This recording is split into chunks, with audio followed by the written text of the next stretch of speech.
The night I drove into Hollow Woods, I wasn't looking for horror. I was looking for silence. The kind of silence that feels like a blanket, heavy but comforting. I had been running from the noise of my life for weeks, trying to escape anxiety that never seemed to sleep. A friend told me about an old cabin deep in the woods near the abandoned town of Blackthorn Ridge, and I thought maybe a few days alone would reset my mind. I wish I had never gone. The road leading in was narrow and swallowed by trees. Branches hung low like crooked fingers, tapping the roof of my car as if warning me to turn back. By the time I reached the cabin, the sun had drowned behind the treetops, and everything was coated in that deep blue of almost night. The cabin itself was older than I expected. Wooden walls cracked from years of neglect, windows cloudy, and a door that groaned like something alive when I pushed it open. Inside, dust sparkled in the beam of my flashlight. The air smelled of damp wood and something else, something faintly metallic. Blood, I would later realize, but at the time I just assumed it was rust. I set my bag down and lit the old oil lamp on the table. The glow reached only partway into the room, leaving half of it in complete darkness. It felt unnatural, as though the shadows were thicker than normal, as if they refused to let light touch them. Still, exhaustion won over discomfort, and after a cup of tea, I lay down on the creaky bed. That was when the knocking started. Not on the door, not on the walls, under the bed. 3 slow knocks. Knock, knock, knock. I froze. My breath turned to ice. I lowered myself slightly and glanced at the floor, but it was too dark to see anything. The knocking stopped after a few seconds, as if whatever was underneath had realized I'd heard it. I told myself it was the wooden frame settling. Old cabins make noises, right? But I knew deep down that those knocks were deliberate, controlled, waiting. I barely slept that night. In the morning, the forest seemed strangely quiet.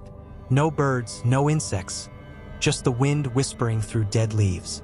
While I boiled water on the stove, I noticed something carved on the inside of the door, faint but readable. Don't look under the bed. Don't open the cellar. Don't stay after dark. My stomach dropped. I laughed nervously at first, assuming some previous visitor had tried to scare future guests. A stupid joke, I told myself. By noon, I had almost convinced myself I imagined the knocking. I even walked around outside, exploring the woods near the cabin. The deeper I went, the more suffocating the quiet became. Every tree seemed to lean inward, almost listening. The few pathways twisted strangely. Even when I walked straight, I ended up back where I started. When I returned, something was off. My bag, which I had left zipped on the floor, was open. Clothes spilled out. Not torn, not thrown, just rearranged, as if someone or something had been going through them carefully. I stepped back outside and checked the dirt around the porch. No footprints, no tire tracks, no signs of anyone but me. My pulse sped up. That was when I heard the sound, coming from beneath the cabin. A dragging noise, slow, bit, and breathing, heavy, labored breathing. The cellar, the very place the carved warning told me to avoid. I stood there, frozen, staring at the cellar door just a few feet from the cabin's side wall. The padlock hung open, broken, not rusted through, but snapped cleanly like someone twisted it with unnatural strength. Something was in there, something awake, something listening. I went back inside, shut the door, and pushed a chair against it. I told myself I'd leave in the morning. No matter what, I'd pack my things, drive away, and never speak of this place again. But the woods had other plans. That night, the knocking returned. Knock, knock, knock. This time, it was followed by a whisper. A low voice, rasping, as if dragging itself across broken glass. Are you awake? I clenched my fists so tightly my nails cut my palms. The voice continued, scraping the underside of the bed, moving slowly toward the headboard. Don't leave me down here. I wanted to scream. I wanted to run, but terror pinned me in place. Something slid out from under the bed. Something long, something pale, something with joints that bent the wrong way. I didn't wait to see its face.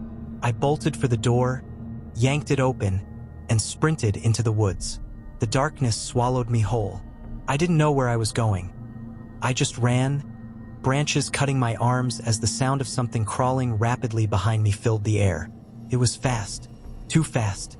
I didn't look back, couldn't. When I finally stumbled onto the old dirt road, I spotted headlights, an old forest ranger truck rolling slowly toward me. The driver, an elderly man with a grave expression, rolled down his window. "What the hell are you doing out here at night?" he demanded. I was shaking so violently I could barely speak. Something is in my cabin." His face tightened instantly. "You stayed in the Hollow Woods cabin?" I nodded, trembling. He swore under his breath. "Get in, now." As we drove away, he kept glancing at the rearview mirror as though expecting something to jump out of the trees. Finally, after several minutes of tense silence, he spoke. "You weren't supposed to stay after dark." "I saw the warnings," I whispered. "On the door." He shook his head slowly. "They're not warnings," he said. "They're confessions from the ones who didn't make it out." My throat went dry. What is in the cellar?" He didn't answer immediately. When he finally did, his voice trembled. "Something that was never human. Something that woke up when they built the cabin over its den. Something that mimics voices so you'll look under the bed, open the cellar, or stay long enough for it to crawl out." I felt my entire body go cold. "But you're safe now," he added, though his tone betrayed doubt. "If it followed you, we'd know." He slowed the truck as he drove me to the nearest ranger station. Just as I stepped out, he grabbed my arm tightly. "If you hear knocking tonight," he said, his voice a whisper, "don't answer it." I didn't sleep at all, not because of fear, but because at exactly 3:12 a.m., 3 slow knocks echoed beneath my bed. Knock, knock, knock, and the voice, the same broken whisper, came crawling through the darkness. "I found you."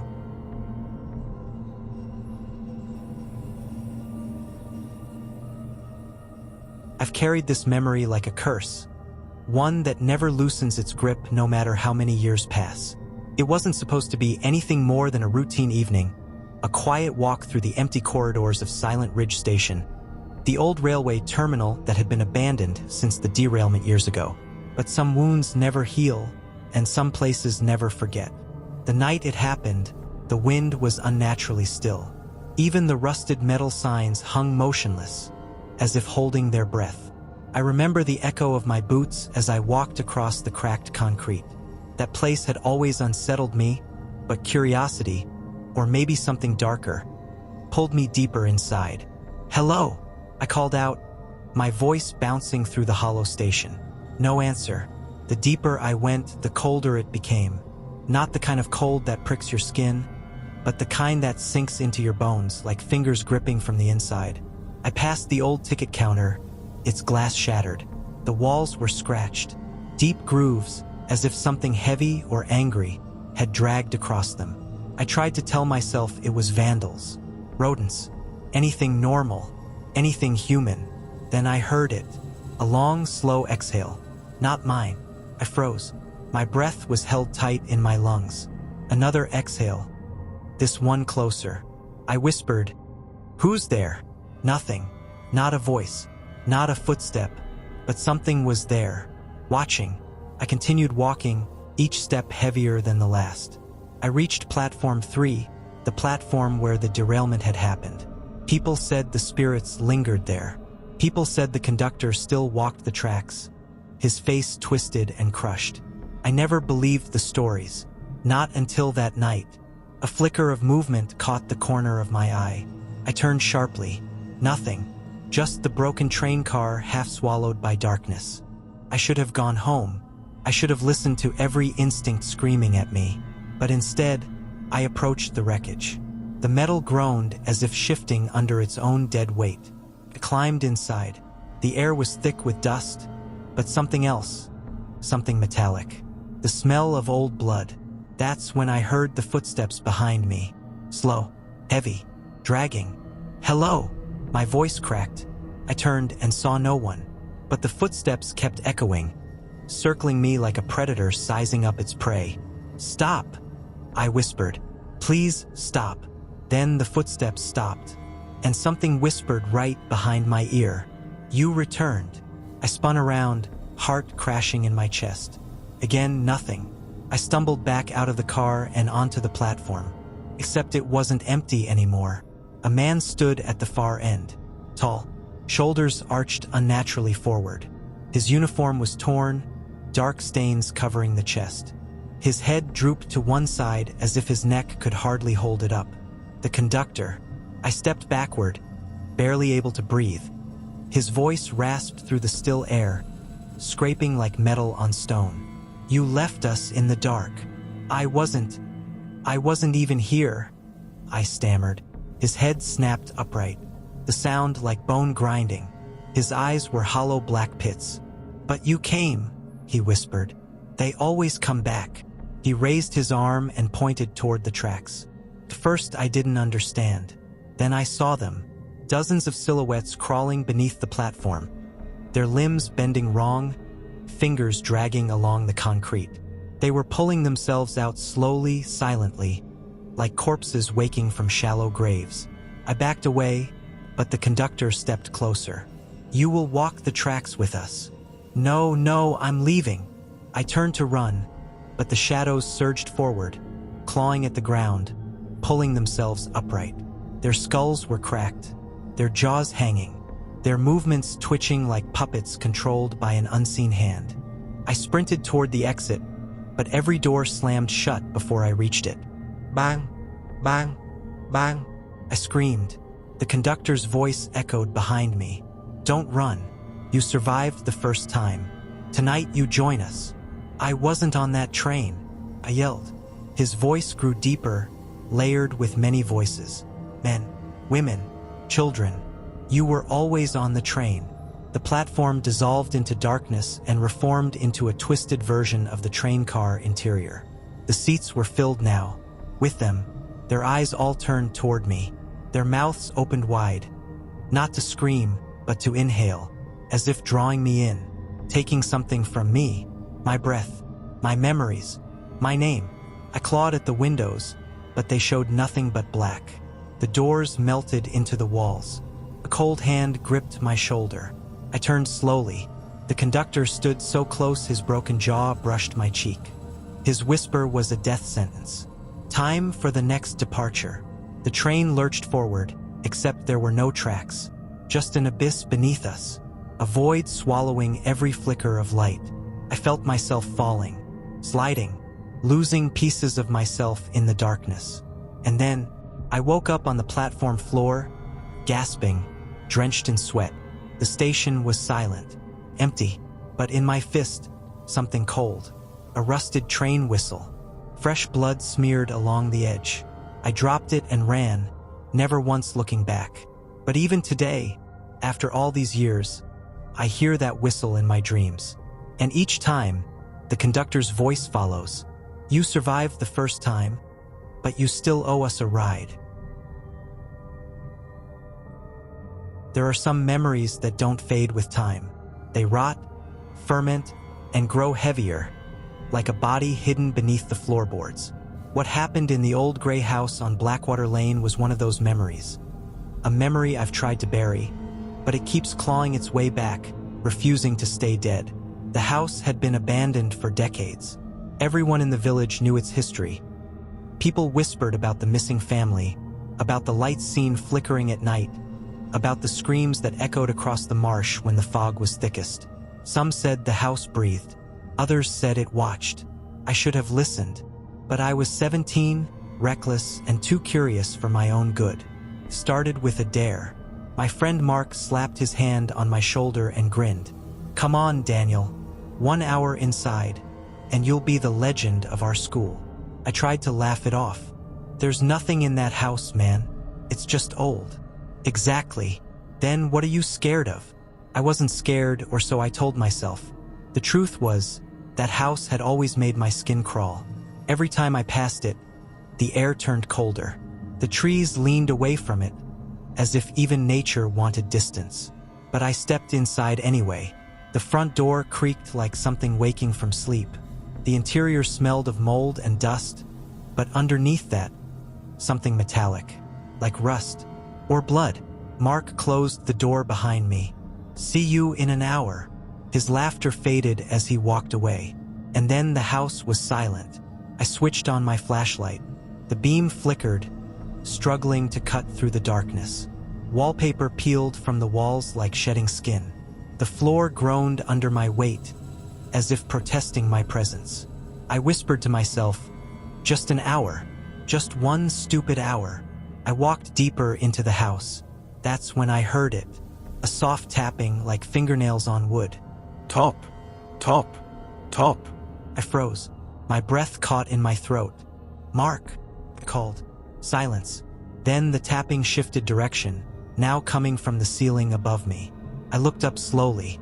The plaster bulged, as if something was crawling on the other side. I stepped back. Whatever it was moved faster now, scuttling across the ceiling until it reached the top of the stairs. Then it stopped. I should have run. I should have broken down the door and escaped. But something pulled me forward. A strange tug, deep in the back of my mind, like a voice whispering, "Come upstairs." I took the first step, then another. Each step felt heavier. The house seemed to breathe with me, inhale when I inhaled, exhale when I exhaled. Halfway up the stairs, I heard the door slam behind me. I spun around, flashlight shaking. The door was shut, locked. "No, no, no," he whispered. "Mark, open the door."